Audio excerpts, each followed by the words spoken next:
الحمد للہ رب العالمین والصلاة والسلام علی سید الانبیاء والمرسلین اما بعد فاعوذ باللہ من الشیطان الرجیم بسم اللہ الرحمن الرحیم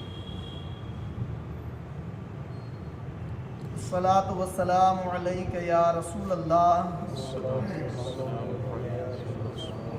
الصلاة والسلام علیک یا حبیب اللہ وعلی آلک و صحابک یا نور اللہ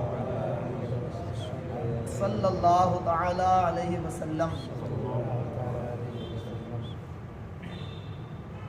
فرمان مصطفیٰ صلی اللہ تعالی علیہ وسلم، جو شخص مجھ پر روزانہ 1000 مرتبہ درود شریف پڑھے گا وہ دنیا سے نہیں جائے گا یہاں تک کہ جنت میں اپنا مقام دیکھ لے۔ صلو علی الحبیب صلی اللہ تعالی علی محمد صلی اللہ تعالی علیہ وسلم۔ مومن 5 سختیوں کے درمیان رہتا ہے۔ رسول اکرم نور مجسم صلی اللہ تعالی علیہ وسلم نے ارشاد فرمایا، المؤمن بین 5 شدائد، مؤمن یحسدہ ومنافق یبغضہ وکافر یقاتلہ وشیطان یضلہ ونفس تنازعہ، یعنی مومن 5 سختیوں کے درمیان رہتا ہے۔ نمبر 1، مومن اس سے حسد کرتا ہے، منافق اس سے بغض رکھتا ہے، کافر اس سے جنگ کرتا ہے، شیطان اس کو گمراہ کرتا ہے، اور نفس جو ہے اس سے جھگڑتا رہتا ہے۔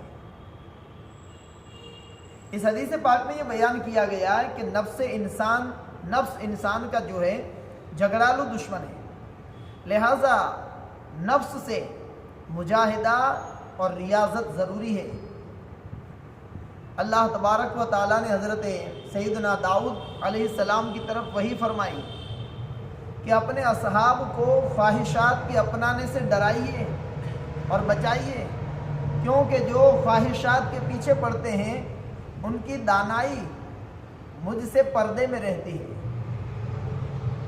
حضرت سیدنا عیسیٰ روح اللہ علیہ السلام نے ارشاد فرمایا، اس شخص کے لیے خوشخبری ہے جو وعدہ غیب یعنی جنت کے لیے جسے دیکھا نہیں ہے موجودہ خواہش کو چھوڑ دے۔ صحابہ کرام رضوان اللہ تعالی علیہم اجمعین کا ایک لشکر جہاد سے واپس آیا تو سرکار مدینہ قرار قلب و سینہ صلی اللہ علیہ وسلم نے ارشاد فرمایا، مرحبا بکم قدمتم من الجہاد الاصغر الی الجہاد الاکبر، خوش آمدید، تم جہاد اصغر سے جہاد اکبر کی طرف آئے ہو۔ عرض کی گئی، یا رسول اللہ صلی اللہ علیہ وسلم ومل جہاد الاکبر، یعنی جہاد اکبر کیا ہے؟ ارشاد فرمایا، جہاد النفس، یعنی اپنے نفس کے ساتھ جہاد کرنا، یہ میدان میں دشمن کے ساتھ جہاد کرنے سے بڑا جہاد ہے۔ اسی طرح سرکار صلی اللہ علیہ وسلم نے ارشاد فرمایا، المجاہد من جاہد نفسہ فی طاعت اللہ، یعنی مجاہد وہ ہے جو اللہ تبارک و تعالیٰ کی اطاعت میں نفس سے جہاد کرے۔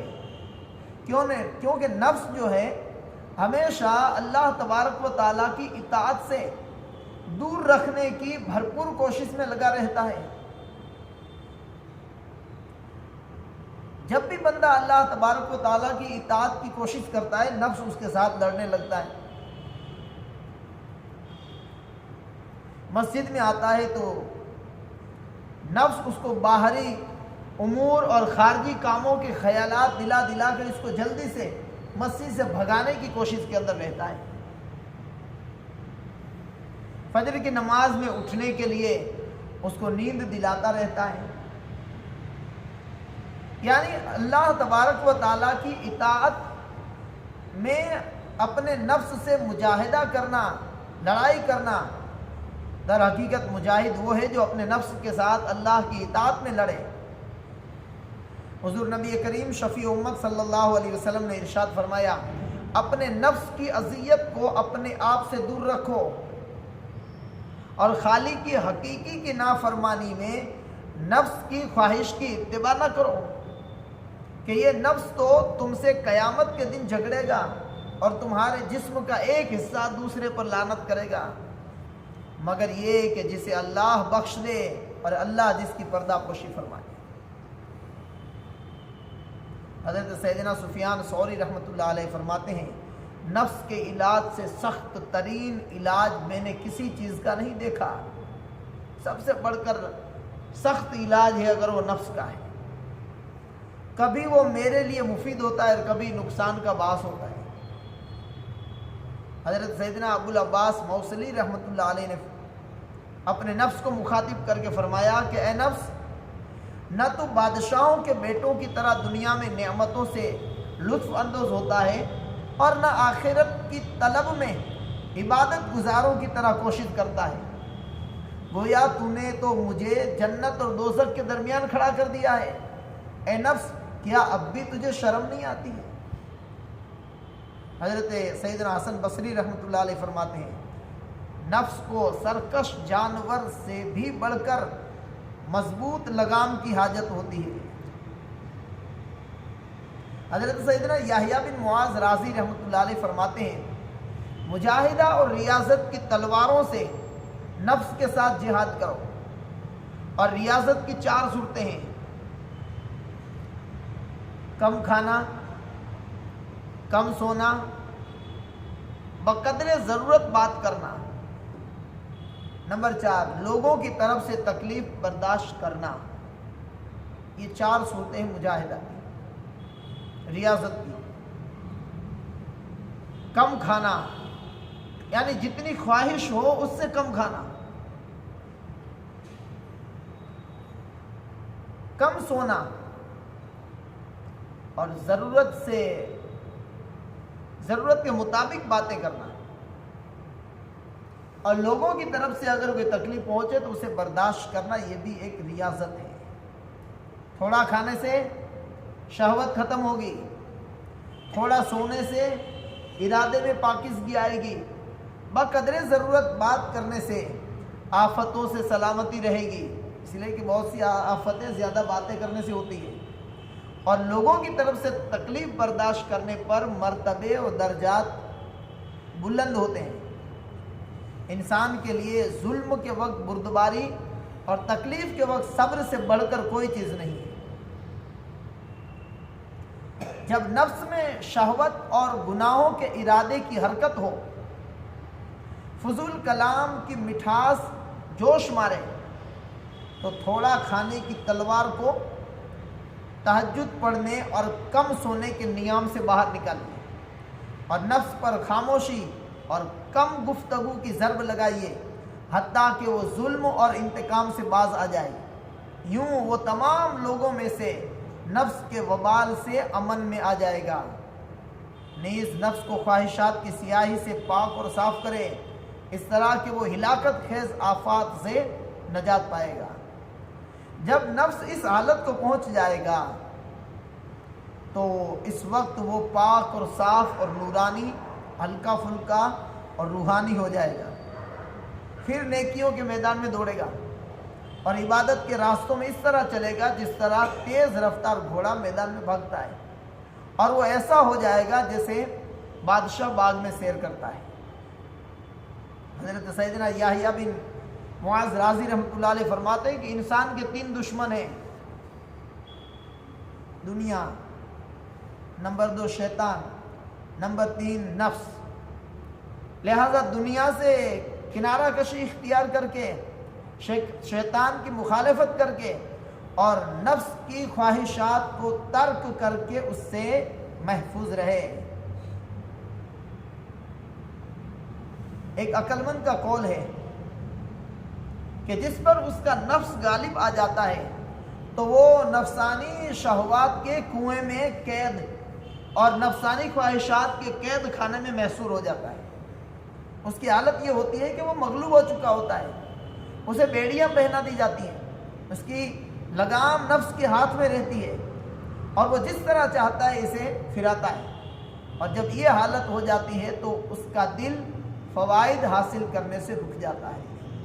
یعنی جو نورانیت اور جو بصیرت اور جو دل کے اندر روشنی پیدا ہونی ہوتی ہے عالم ملکوت سے، وہ دل کے اندر پیدا نہیں ہوتی، کیونکہ وہ بندہ جو ہے یہ اس کے لگام جو ہے نفس کے ہاتھ میں رہتی ہے، اور نفس جس طرح چاہتا ہے اس کو گھماتا ہے، کھانے پینے میں، شہوات میں، گناہوں میں، رب کی اطاعت سے دور، مسجدوں سے دور، جھوٹ بولنے میں، خدا میں، دھوکے میں، فریب کاری میں اس کو لگائے رکھتا ہے، اور اس کو اس خیال میں رکھتا ہے کہ تجھ سے بڑھ کر کوئی عقل مند نہیں ہے۔ حضرت سیدنا جعفر بن حمید علیہ رحمۃ اللہ مجید فرماتے ہیں کہ علماء اور حکماء کا اس بات پر اتفاق ہے کہ اخروی نعمتوں کا حصول دنیاوی نعمتوں کو چھوڑے بغیر نہیں ہوتا۔ حضرت سیدنا یحییٰ بن وراق رحمۃ اللہ علیہ فرماتے ہیں، جس نے اپنے اعضاء کو خواہشات کے ذریعے راضی کیا، اس نے اپنے دل میں ندامتوں کے درخت بوئے۔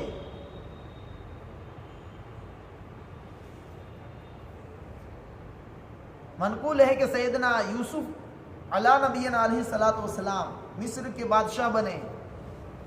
بادشاہ بننے کے بعد ایک مرتبہ 12,000 کے لشکر کے ساتھ پیدل جا رہے تھے کہ حضرت سیدنا زلیخا رضی اللہ تعالی عنہ ایک ٹیلے پر بیٹھی یہ کہنے لگی، پاک ہے وہ ذات جس نے بادشاہوں کو ان کے گناہوں کی وجہ سے غلام بنا دیا، اور فساد کرنے والوں کی یہی سزا ہے، اور صبر اور تقوی نے غلاموں کو بادشاہ بنا دیا۔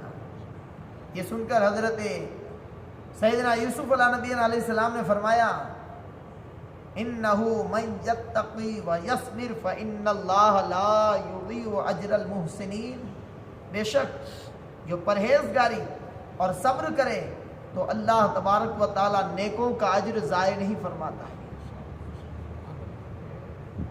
بادشاہوں کو گناہوں کی وجہ سے نفس کا غلام بنا دیا، اور یوسف علیہ السلام غلام بنا کر بازار میں بیچ دیے گئے تھے، لیکن ان کے صبر اور ان کے تقوی اور ان کی پرہیزگاری نے ان کو بادشاہ بنا دیا۔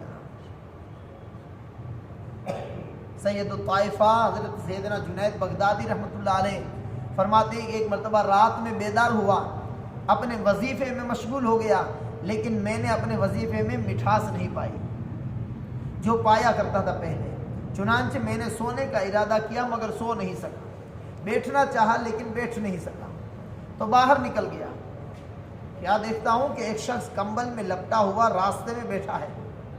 جب اس نے میری آہٹ سنی تو کہا، اے ابو القاسم ذرا میرے پاس تشریف لائیے۔ میں نے کہا، سیدی آپ سے ملاقات کا وقت تو طے نہیں تھا، پھر یہ ملاقات کیسی؟ کہا، ملاقات تو پہلے ہی سے طے تھی کہ جب میں نے اللہ تبارک و تعالیٰ سے سوال کیا کہ وہ آپ کے دل کو میرے لیے حرکت دے، میں نے اللہ سے دعا کی کہ آپ کے دل کو یعنی جنید کے دل کو میرے لیے حرکت دے۔ میں نے کہا، یہ تو اللہ نے کر دیا، اب آپ کو کیا ضرورت ہے؟ میرا دل حرکت میں آ گیا اور میں یہاں آ گیا، اب آپ کو کیا حاجت ہے؟ کہا، نفس کی بیماری کا علاج کیسے ممکن ہے؟ میں نے کہا، جب تم نفس کی خواہش میں اس کی مخالفت کرو، یہ اس کا علاج ہے۔ یہ سن کر وہ اپنے نفس سے کہنے لگے، میں نے تجھے 7 مرتبہ یہی جواب دیا تھا، لیکن تو نے انکار کر دیا اور کہا کہ میں تو جنید بغدادی سے ہی اس کا جواب سنوں گا۔ یہ کہہ کر وہ شخص چلا گیا اور میں اسے پہچان نہ سکا۔ حضرت سیدنا یزید رقاشی رحمۃ اللہ علیہ فرمایا کرتے تھے، مجھے دنیا میں ٹھنڈا پانی مت دو کہ کہیں میں اس کے سبب آخرت میں اس سے محروم نہ ہو جاؤں۔ یہ ان کا مجاہدہ، یہ ان کی ریاضت تھی۔ ایک شخص نے حضرت عمر بن عبدالعزیز رحمۃ اللہ علیہ سے پوچھا میں گفتگو کب کروں؟ آپ نے فرمایا جب تو خاموش رہنا چاہے۔ اس نے پھر پوچھا میں خاموش کب رہوں؟ آپ نے فرمایا جب تیرا گفتگو کرنے کا دل چاہے، یعنی جب تیرا نفس تجھے یہ کہے کہ بول بول کچھ بول، اس وقت خاموش رہے، اور جب تیرا نفس یہ کہے کہ چپ رہے تب تو بول، یعنی نفس کی مخالفت کر کے اس کا علاج کر۔ اللہ پاک اپنے حبیب صلی اللہ تعالیٰ علیہ وآلہ وسلم کے طفیل ہمیں اپنے نفس کے ساتھ لڑنے میں، اللہ کی اطاعت میں اپنے نفس کے ساتھ جہاد کرنے میں اللہ پاک ہمیں کامیابی عطا فرمائے، اور اس کے لیے کوشش کرنے کی اللہ پاک توفیق عطا فرمائے۔ آمین۔